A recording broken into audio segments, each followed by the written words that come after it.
Imagine surviving something that was never supposed to be survivable. Not just physically, but the kind of survival where you wake up every morning, carrying the weight of everyone who did not make it, where the version of you that existed before is gone, and the person looking back in the mirror is someone you do not fully recognize. Most stories would make that person into a hero on a mission, or a villain consumed by revenge. Gintoki Sakata became neither, and that's exactly why his psychology is one of the most honest portrayals of trauma and survival in all of anime. Today we are going to decode 3 of the deepest psychological patterns running underneath Gintoki's lazy exterior. Patterns that do not just explain a fictional samurai. They explain real people in your life, people who carry old pain so quietly that most of the world mistakes it for indifference. Layer 1. Humor as a survival mechanism. Gintoki is funny, deliberately, consistently, absurdly funny, and most viewers take that at face value.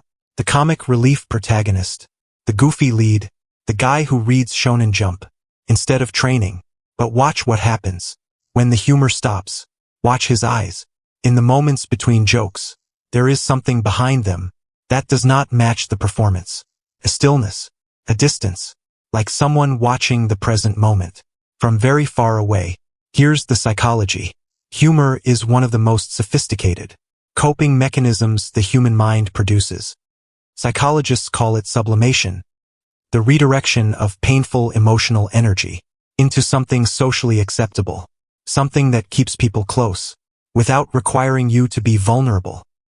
If you make people laugh, they do not ask how you're doing. If you are the funny one in the room, nobody worries about you.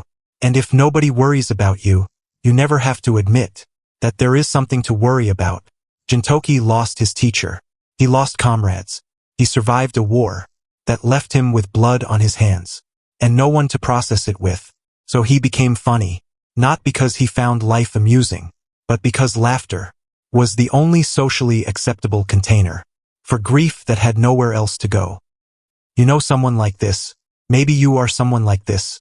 The person who deflects every serious conversation with a joke, who makes everyone around them feel lighter, while quietly carrying something they have never said out loud.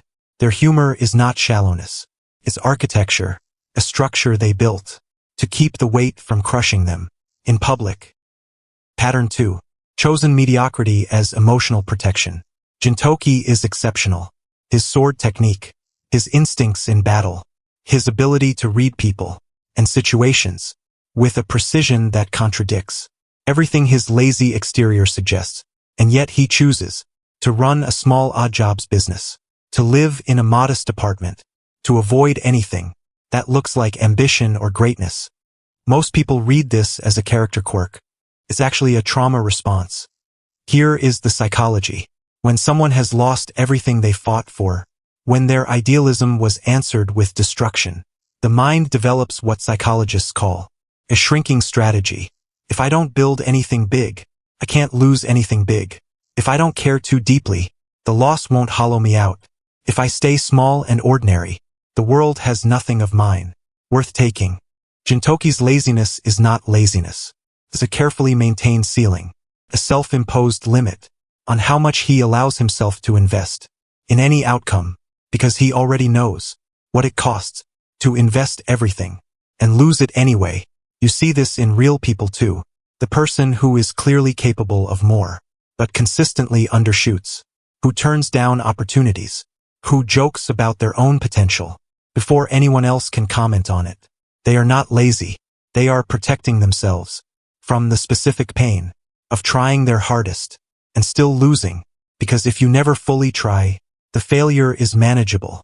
But if you give everything and it still falls apart, that kind of loss can break a person in ways they never fully recover from.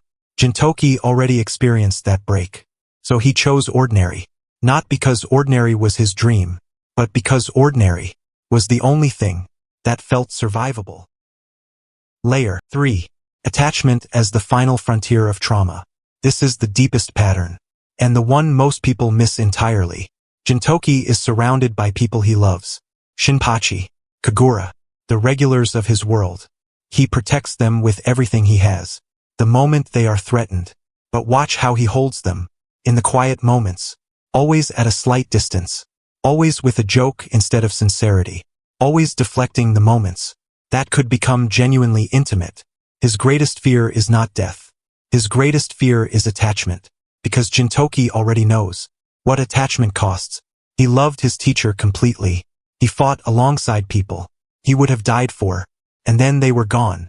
And the specific kind of pain that comes from losing people you were fully attached to. It does not just hurt. It rewires you. Psychologists call this attachment injury. When a significant loss teaches the nervous system that closeness equals eventual devastation, that the deeper you let someone in, the more catastrophic it will be when they inevitably leave. So Gintoki found a middle path. He lets people close enough to protect them, but not so close that losing them would finish what the war started. He loves, but he loves with one hand, slightly held back, always maintaining just enough distance to survive the worst-case scenario. And here's what makes this profoundly human. That's not a character flaw. That's what survival looks like. After real loss, the people in your life who seem emotionally unavailable, who get close and then pull back, who show up completely in a crisis, but disappear in the quiet moments. They are not cold. They are not incapable of love. They are Gintoki, people who loved completely once, lost catastrophically, and rebuilt themselves with just enough distance to keep going. The pattern that ties all three together, what Gintoki represents, is a third option that most psychology and storytelling ignores. Most narratives about trauma offer two paths. You either heal completely, the hero's journey of overcoming and transcending, or you break, the villain's descent into revenge and destruction. Gintoki chose neither.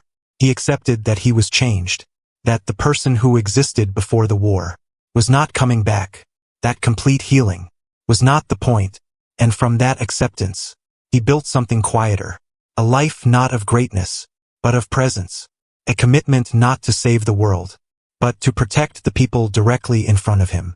I could not save everything. I could not protect everyone. But I can protect the people in front of me today. That decision, to stop chasing grand meaning and find it in ordinary moments, is not giving up. It is one of the most psychologically mature responses to loss that exists, because meaning does not require scale. It requires presence. And Gintoki, beneath the jokes, beneath the laziness, beneath the carefully maintained distance, is one of the most present characters. In anime, he just learned to hide it well enough that the people he loves don't feel the weight of what it costs him. Drop it in the comments. Do you know someone who carries their pain exactly like Gintoki? Someone who makes everyone laugh, shows up completely when it matters, but never quite lets anyone all the way in? Or maybe that person is you.